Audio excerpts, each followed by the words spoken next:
So Jai Hind student, here I am with new topic that is parallel lines and transversal. Parallel lines and transversal is not a new topic. You have already studied in class 8, right? Now see, I'm just going to revise the content. You can see here AB line and CD line are parallel to each other, right? तो हम यहाँ पे कह सकते हैं कि AB line जो है वो पैरेलल है CD के, राइट? और एक तीसरी लाइन है जो कि EF है, तो EF क्या कहलाएगा? EF जो पैरेलल लाइन को कट कर रहा है, इसलिए क्या होगा? ये ट्रांसवर्सल होगा। अच्छा, जरूरी नहीं है कि पैरेलल लाइन को ही ट्रांसवर्सल कट करती है, कोई भी लाइन हो, जरूरी नहीं, अगर ये पैरेलल नहीं भी है तो भी ये ट्रांसवर्सल ही कहलाएगा, राइट? तो यहाँ पे ये भी एक क्या है? ट्रांसवर्सल है। ये दोनों लाइन पैरेलल नहीं है, ये भी क्या होगा? ट्रांसवर्सल होगा। Now see, I have made few angles 1 2 3 4 5 6 7 8, ये सारे क्या हैं? एंगल्स हैं। अब हम इसमें से जज करते हैं कि अल्टरनेट एंगल्स कौन से होते हैं। देखिए, अल्टरनेट एंगल का पहचान करने के लिए क्या होता है? जब यहाँ पे जेड बने, ये देखिए ऐसे, ये जेड बन गया ना, जेड शेप, जब जेड शेप बन जाता है, राइट, तो ये दोनों एंगल क्या होते हैं? अल्टरनेट एंगल होते हैं। जेड उल्टा भी तो बन सकता है इस तरीके से, तो ये भी क्या है? अल्टरनेट एंगल्स हैं, राइट? तो अल्टरनेट एंगल का पहचान करने के लिए हमें हमेशा देखना पड़ता है कि जेड कहाँ पे बन रहा है, राइट? तो यहाँ पे देखिए 4 जो है 6 के साथ अल्टरनेट है और 3 जो है 5 के साथ अल्टरनेट है। क्यों? क्योंकि देखिए यहाँ पे ये अल्टरनेट जेड बन रहा है ना, this is alternate angle, 3 4 6 alternate, and 3 और 5 भी क्या होंगे? अल्टरनेट एंगल होंगे। पैरेलल लाइन और ट्रांसवर्सल के केस में क्या होता है? Alternate angles are equal to each other. It means angle 3 equal to angle 5, angle 4 equal to angle 6, cross बनता है, राइट? तो 3 5 के इक्वल होगा और 4 6 के इक्वल होगा अल्टरनेट एंगल के केस में, राइट? नाउ देखिए कॉरेस्पॉन्डिंग एंगल्स क्या होते हैं। कॉरेस्पॉन्डिंग एंगल की पहचान क्या होती है? एफ बनना चाहिए। यहां पर देखिए ये एक लाइन ड्रॉ किया, दिस इज एफ, एफ बन रहा है ना, तो ये एंगल जो होता है इस एंगल के करिस्पॉन्डिंग होता है। एफ शेप में, ऐसे कोई एफ शेप है तो यहाँ पे ये एंगल जो होगा इस एंगल के करिस्पॉन्डिंग होता है, एफ शेप जब बनता है, राइट? तो ये एफ शेप जो होता है हमें बताता है कि कौन सा एंगल है? करिस्पॉन्डिंग एंगल है, करेक्ट? नाउ सी, यहाँ पे एफ कहां बन रहा है? 4 8 के करिस्पॉन्डिंग है ना? 4 एंगल जो है वो 8 के करिस्पॉन्डिंग है, एफ बन रहा है ना, देखिए ये, तो 4 8 के और 3 7 के करिस्पॉन्डिंग है, करेक्ट? उसी तरीके से 1 5 के, यहां पे भी एफ बन रहा है। अगर हम इस तरीके से देखें, ये देखिए एफ बन रहा है ना, तो 5 1 के करिस्पॉन्डिंग और 6 2 के करिस्पॉन्डिंग। तो यहां पे देखिए नीचे 1 हो गया 5 के करिस्पॉन्डिंग, 4 हो गया 8 के करिस्पॉन्डिंग, 4 8 के, 2 हो गया 6 के करिस्पॉन्डिंग और 3 हो गया 7 के करिस्पॉन्डिंग, करेक्ट? एक चीज और भी याद रखने वाली बात है कि in case of parallel line and transversal corresponding angles are equal. तो 1 5 के करिस्पॉन्डिंग है, इसका मतलब कि इक्वल है। 4 8 के corresponding equal, 2 6 corresponding equal, 3 7 corresponding equal. उसी तरीके से अल्टरनेट एंगल जो होते हैं वो भी आपस में इक्वल होते हैं। लेकिन कब? जब पैरेलल लाइन और ट्रांसवर्सल का केस होगा। यहाँ पे लाइन पैरेलल नहीं थी ना, भले ही ट्रांसवर्सल ये कहलाएगा लेकिन पैरेलल लाइन नहीं है, इसलिए करिस्पॉन्डिंग एंगल ये दोनों आपस में इक्वल नहीं होंगे। अल्टरनेट एंगल ये दोनों आपस में इक्वल नहीं होंगे, राइट? क्योंकि पैरेलल लाइन नहीं है। पैरेलल लाइन ट्रांसवर्सल के केस में alternate angles are equal to each other, corresponding angles are equal to each other, correct? Now see the next topic, that is interior angle on the same side of transversal. अब ये interior angle on the same side of transversal क्या है? यहां पे देखते हैं figure में कि interior angle on the same side of transversal क्या होता है। देखिए ध्यान से, 4 और 5 सेम साइड पे हैं, ट्रांसवर्सल के एक ही साइड में है और इंटीरियर में है। देखिए दोनों लाइन और ये दोनों लाइन के अंदर है ना, तो ये क्या हो गया? इंटीरियर में आ गया, ये भी इंटीरियर में आ रहा है, राइट? तो angle on the same side of transversal, तो 4 5 एक साइड का हो गया, 3 6 एक साइड का हो गया। तो मैंने क्या लिखा यहां पर कि interior angles on the same side of transversal are supplementary. Supplementary मैंने बताया था ना, दो एंगल का सम क्या होता है, 180 होता है। तो अगर 4 5 सेम साइड ऑफ ट्रांसवर्सल है तो angle 4 plus angle 5 equal to 180 degree and angle 3 plus angle 6 equal to 180 degree. इसलिए angle on the same side of transversal are supplementary of each other. दोनों एंगल का सम क्या होगा, 180 होगा। एक चीज और में ध्यान देने वाली है, ये तीनों कॉन्सेप्ट तो मेन कॉन्सेप्ट हैं पैरेलल लाइन ट्रांसवर्सल के। कुछ बेसिक कॉन्सेप्ट जो कि हम पहले ही पढ़ चुके हैं वो ये होंगे, ठीक है। हम फिगर पे थोड़ा आ जाते हैं, ध्यान दीजिए। 1 3 के वर्टिकली अपोजिट है। Remember vertically opposite angle when two line intersect each other, opposite angles are known as vertical opposite angle. So 1 equal to 3 and 2 equal to 4. Same wise 6 equal to 8 and 5 equal to 7, correct. और आपको याद होगा कि linear pair का concept, linear pair क्या था, किसी भी लाइन पे अगर कोई रे होती है, किसी भी लाइन पे A B is the line, उस पे एक रे पड़ रही है एफ, राइट। तो दोनों एंगल का सम क्या होता है, 180 degree. Remember linear pair concept. उसी तरीके से 3 plus 4 equal to 180, angle 1 plus angle 4 equal to 180, angle 2 plus angle 3 equal to 180, angle 6 plus angle 5 equal to 180, angle 5 plus angle 8 equal to 180, angle 7 plus angle 8 equal to 180 and angle 6 plus angle 7 equal to 180। क्यों? क्योंकि ये भी straight line है, इस पे दोनों angle का सम 180 180, right. इन दोनों एंगल का सम 180, इन दोनों एंगल का सम 180 डिग्री, राइट। तो हम वर्टिकल अपोजिट एंगल और लीनियर पेयर का कॉन्सेप्ट भी यहां पर हमने डाल दिया इसमें, correct.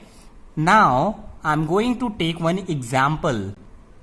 Now see the example. If two parallel lines are intersected by transversal, देखिए यहाँ पे मैंने दो पैरेलल लाइन ड्रॉ कर दिया पहले। AB line is parallel to CD line और intersected by transversal। EF क्या हो गया, EF एक ट्रांसवर्सल हो गया, राइट। तो EF एक क्या हो गया, ट्रांसवर्सल। करना क्या है, prove that the bisector of any pair of alternate interior angles are parallel.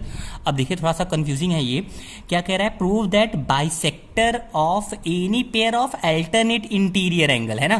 क्या क्या होना चाहिए, इंटीरियर एंगल की बात बोला है। इंटीरियर एंगल ये होते हैं, ठीक है, ये भी हो सकता है, ये भी हो सकता है, ये भी हो सकता है, ये भी हो सकता है, लेकिन वो क्या होना चाहिए, अल्टरनेट एंगल होना चाहिए। तो अल्टरनेट एंगल कौन सा होगा, ये इसके अल्टरनेट होता है, करेक्ट है, ये इसके अल्टरनेट होगा। केवल एक ही पूरा ना, बाइसेक्टर ऑफ एनी पेयर, तो दिस इज मेकिंग पेयर। तो ये दोनों अल्टरनेट एंगल का अगर हम बाइसेक्टर ड्रॉ कर दें, GI बाइसेक्टर है इस एंगल का और HJ बाइसेक्टर है इस एंगल का। तो अगर हम अल्टरनेट एंगल का, किसी भी पेयर ऑफ अल्टरनेट एंगल का बाइसेक्टर ड्रॉ करते हैं, बाइसेक्टर लाइन ड्रॉ करते हैं, तो ये दोनों लाइन आपस में क्या होंगी, पैरेलल होंगी। It means you have to prove GI parallel to HJ, GI को HJ के पैरेलल प्रूव करना है। कैसे प्रूव करेंगे, अभी मैंने रिसेंटली बताया कि alternate angle in case of parallel line and transversal, यहाँ पे AB पैरेलल है ना CD के, तो अल्टरनेट एंगल क्या होगा, आपस में इक्वल होगा। कौन सा अल्टरनेट एंगल है, ध्यान दीजिए, मैं कोरिलेट करके दिखा रहा हूं आपको, आप भी लिखते चलिए साथ साथ। BGH ये एंगल इक्वल किसके होगा, इस एंगल के इक्वल होगा। ये एंगल क्या है, CHG के इक्वल होगा। तो ये एंगल इस एंगल के इक्वल हो गया, करेक्ट। क्यों इक्वल है, क्योंकि ये अल्टरनेट एंगल है। आपको मेंशन करना पड़ेगा कि आप किस प्रॉपर्टी से इसको इक्वल कर रहे हैं। नाउ सी, हम हाफ से मल्टीप्लाई कर सकते हैं दोनों साइड, हाफ से मैंने मल्टीप्लाई कर दिया। क्यों कर रहे हैं, क्योंकि हम बाइसेक्ट कर रहे हैं ना, तो बाइसेक्ट हाफ ही तो करना होता है, इसलिए मैंने हाफ कर दिया। जैसे ही हाफ करेंगे, ध्यान दीजिए, ये पूरा एंगल दो पार्ट में बढ़ गया, एक ये एंगल और एक ये एंगल। चूंकि हमको करना क्या है, इस एंगल को अगर हम इस एंगल के इक्वल प्रूफ कर दें, ये एंगल इस एंगल के इक्वल हो गया, तो हम कह सकते हैं ना कि अल्टरनेट एंगल्स आर इक्वल और ये लाइन इससे क्या हो जाएगी, पैरेलल। ध्यान दीजिए, तो हाफ हो गया, तो हाफ क्या होगा, इस पूरे का हाफ क्या होगा, JHG होगा, राइट। उसी तरीके से इस पूरे एंगल का हाफ क्या होगा, IGH होगा, राइट। तो अब क्या हो गया, JHG इक्वल टू IGH हो गया, राइट। अब ये दोनों एंगल भी क्या है, क्रॉस एंगल्स हैं। क्रॉस एंगल्स क्या होते हैं, अल्टरनेट होते हैं। पैरेलल है कि नहीं अभी हमको नहीं पता है, राइट, लेकिन अल्टरनेट एंगल्स तो है ना, ठीक है। तो अल्टरनेट एंगल्स इक्वल दिख रहे हैं हमें, है ना। अल्टरनेट एंगल इक्वल कब होते हैं, जब GI is parallel to HJ।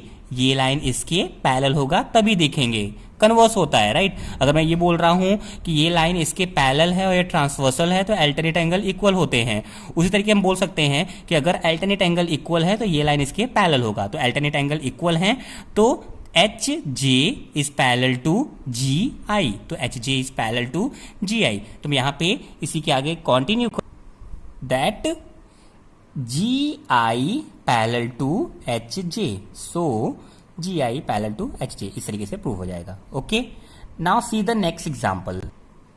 Now see next example, if two parallel line are intersected by a transversal, दो parallel line A B parallel to C D, transversal क्या है, ई एफ है, right. Transversal draw कर लिया। आगे क्या कह रहा है, prove that bisector of two pair of interior angle. अच्छा देखिए, पेयर ऑफ इंटीरियर एंगल, एक पेयर ऑफ इंटीरियर एंगल ये है, ठीक है, और एक पेयर ऑफ इंटीरियर एंगल ये दोनों है, राइट। तो pair of interior angle first this and second this and this, correct.